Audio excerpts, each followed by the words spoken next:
Tout le monde chante au XIXe siècle. Et la culture orale, on n'a plus idée aujourd'hui de ce que c'est. Le premier vecteur de la chanson, c'est la rue, la voix, l'espace public. C'est-à-dire que depuis la Révolution française, les chansons, elles servent surtout, et c'est leur force justement, à faire circuler l'information très rapidement dans l'espace public et notamment dans l'espace urbain. Elle existe aussi ailleurs en province, mais elle a surtout un rôle très important sous la Révolution française à Paris parce qu'elle va accompagner les insurrections très rapidement. L'enregistrement de la chanson, ça commence assez rapidement après la mise au point de l'invention d'Edison. Donc Edison présente son phonographe en 1878 à l'exposition universelle. Et à partir de ce moment-là, on est en capacité d'enregistrer sur des supports qu'on appelle des cylindres, qui sont donc des rouleaux de résine sur lesquels le son est gravé. On est en capacité d'enregistrer de la musique et des voix. Ce qui va vraiment changer quelque chose, c'est à partir du moment où le disque existe. Alors la radio arrive beaucoup plus tard. C'est vraiment à partir des années 1920 que la radio commence à faire son œuvre de diffusion. Et donc à un moment où la technique d'enregistrement des disques notamment a beaucoup évolué, en particulier aux États-Unis.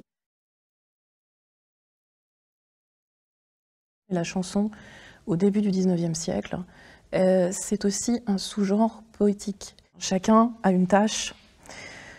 C'est-à-dire qu'il y a le parolier qui compose les paroles, le compositeur qui compose la musique et l'interprète qui interprète les chansons. En général, on ne fait pas les trois en même temps, c'est rare. Il y a un certain nombre de chansonniers à partir de 1848 qui émergent et qui ajoutent à la qualité d'auteur celle de compositeur. Ça concerne en particulier Pierre Dupont et Gustave Nadaud, qui eux sont les premiers auteurs-compositeurs que nous connaissons véritablement pour cette période du milieu du XIXe siècle. Aristide Bruant est né au milieu du XIXe siècle, donc c'est un homme des années 1850-1860. Il est issu d'une famille de petite bourgeoisie. Son père est constamment criblé de dettes, et donc Aristide Bruant essaye d'abord éponger les dettes de ses parents. Il a une première carrière qui se déroule véritablement au café-concert, et ce n'est que dans un deuxième temps qu'il va passer dans les cabarets Montmartrois et dans le phénomène de la bohème littéraire, qui est hérité en réalité de la Commune. Alors le café-concert, c'est un divertissement qui est plutôt destiné à la moyenne bourgeoisie, à la petite bourgeoisie urbaine. Le peuple peut aussi s'y rendre parce qu'au moment de l'âge d'or du café-concert, qui en réalité concerne les années 1880-1890, c'est un divertissement qui est assez accessible et il y en a partout, absolument partout dans Paris. Pour l'essentiel, c'est un divertissement qui est vraiment populaire. Alors au Chat Noir, il y a pour l'essentiel des figures masculines qui se détachent. Il y a surtout des interprètes féminines, mais il n'y a pratiquement pas de compositrices. Très peu de femmes sont créatrices. En revanche, elles sont très présentes comme interprètes. Le fait de parler des problèmes de société est quelque chose qui passe aussi par la chanson de divertissement, alors de façon beaucoup moins claire, mais ça existe tout à fait dans la chanson réaliste au début du XXe siècle. Le Second Empire, du point de vue de l'histoire des cafés-concerts, on appelle ça l'été noir, parce que Napoléon III met en place toute une législation pour contraindre justement la diffusion des chansons, notamment des chansons de divertissement, pour éviter que des contenus politiques soient joués sur scène et puissent contester le pouvoir de Napoléon III, évidemment. Et puis sous la Troisième République, cet appareil de contrôle est quand même conservé par les républicains, notamment pendant la décennie 1870 où la République se cherche encore et cherche sa légitimité. Cet appareil d'encadrement sert surtout à encadrer le contenu moral des chansons, parce que la République se veut aussi morale.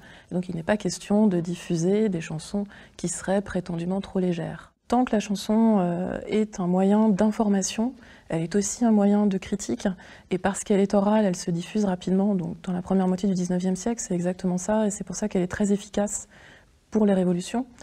À partir du moment où on produit de la chanson pour gagner de l'argent, de fait, le message qu'elle porte, forcément, sera moins fort et moins efficace. Ce qui est intéressant dans la Commune, ce n'est pas tant la production de chansons pendant la Commune que la mémoire de la Commune en chansons. Et ça concerne notamment l'une des chansons les plus célèbres qui est Le Temps des Cerises, puisque chacun sait que cette chanson a été écrite en 1868 par Jean-Baptiste Clément et qu'elle ne parle absolument pas de la Commune, c'est une appropriation par les communards. La chanson des Canuts, c'est un exemple intéressant parce que c'est un petit peu comme le temps des cerises, c'est-à-dire que c'est une fausse chanson sociale, c'est une chanson qui a été composée par Aristide Bruand et qui a été appropriée par les Canuts parce que ça parlait d'eux, évidemment. En définitive, il ne nous est pas tant parvenu que ça de chansons du 19e siècle, si ce n'est grâce à l'enregistrement dans l'entre-deux-guerres. Dès que l'enregistrement arrive, on va se poser la question d'abord pour les musiques savantes de ce qu'on doit garder expressément, à la fois des timbres qui sont par exemple ceux des chanteurs d'opéra, notamment à la fin du 19e siècle. Et puis, dans un deuxième temps, on va se dire « Ah, mais il y a la chanson aussi, il faut qu'on conserve aussi certains succès, quand même, ça vaut le coup. » L'entre-deux-guerres va servir à ça, fixer en fait le répertoire, toute une partie des succès qui ont été chantés dans les années 1900-1910. Quand nous chanterons le temps des cerises et gai rossignols, les mères de nos cœurs seront tous en fête. Les belles auront la folie en tête et les amoureux du soleil au cœur. Quand nous chanterons le temps des cerises